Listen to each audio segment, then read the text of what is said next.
G'day, I'm Paul. I'm a teacher. I'm a member of the grassroots group in Frankston called Free Palestine Frankston.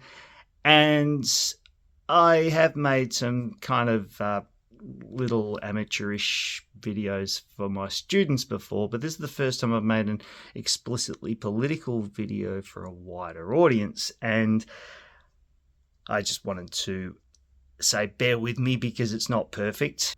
In this first attempt, I was working from a script that was written by a few of us at Free Palestine Frankston. So when in the video that you're about to see, I say she turned to us, I mean the other members of Free Palestine Frankston. I'm kind of voicing their script in this little piece for y'all out there in internet land and Free Palestine. So this Sunday, 12th of October 2025, marked exactly 2 years since these particular wave of protests and marches had begun. And it's been an unbroken sequence of protests in our city. And it also marked the coinciding of the first tentative stages of this next ceasefire, which we hope will hold. And we hope that the allowance of journalists and humanitarian workers into the space that has been so horribly devastated over these last 2 years can bear witness to what's been happening and finally allow some of these images to be broadcast unfiltered to the world. But this Sunday, after this space of the Melbourne State Library was emptied of people as they progressed along the march throughout the route that was taken, within half an hour something really weird happened. In the space that was occupied by all of these people, we soon saw this. About 30 or 40 far-right agitators who reoccupied the space that was only half an hour earlier occupied by pro-Palestinian supporters. A handful of people did stay behind from the march, as happens every single week, running stalls, selling lemonade, stickers, posters, raising money for families in Gaza, raising money for humanitarian aid to be sent there, and raising awareness of the genocide that's continuing to happen. This group of far-right agitators were actually escorted by police. Those whom the Victorian police escorted in included people with Australian flags, Zionist flags, and were of a particular nationalist fervour, yelling abuse at the pro-Palestinian protesters who were there manning the stalls. And interestingly, the police weren't facing them, but were facing us, as though we were the problem. One woman manning the stalls turned to us and said, "Why are the police facing us? Are we safe?" And that question, am I safe, kind of sums it all up.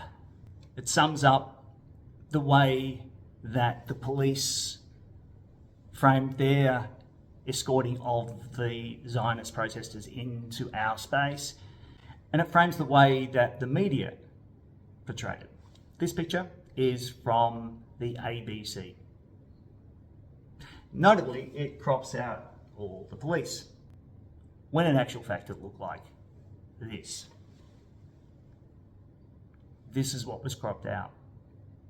The police escorting the protesters up, facing outwards towards the pro-Palestinian people, while allowing abuse to be hurled at pro-Palestinian protesters. The ABC photo, flags raised, no context, no protection detail, no line of blue facing the wrong way, showed us that a photograph can lie by omission. And this omission tells us a lot. It tells us whose fear counts and whose doesn't. The media shows protesters as the problem, while the real machinery of power, whether that be police, institutions, or even journalists like those at the ABC or the Australian or other legacy media that tend to protect the Zionist narrative and defame the pro-Palestinian narrative, shields the aggressors and reframes the story. It's as if the new narrative is the protesters are going too far. And that's the next distraction, because it's a distraction against the fact that journalists are now re-entering Gaza. It's a distraction from the images they'll bring back, the cities turned to rubble, the faces of children, the evidence of what's been done in our name. So here's what I want to say. As someone who's taught young people to look closely at questions, to see what's left outside of the frame. Who benefits from outrage being redirected? Who's counting on you to stop paying attention to what's going on in Gaza? Because our eyes are needed here, not on distractions, but on the truth.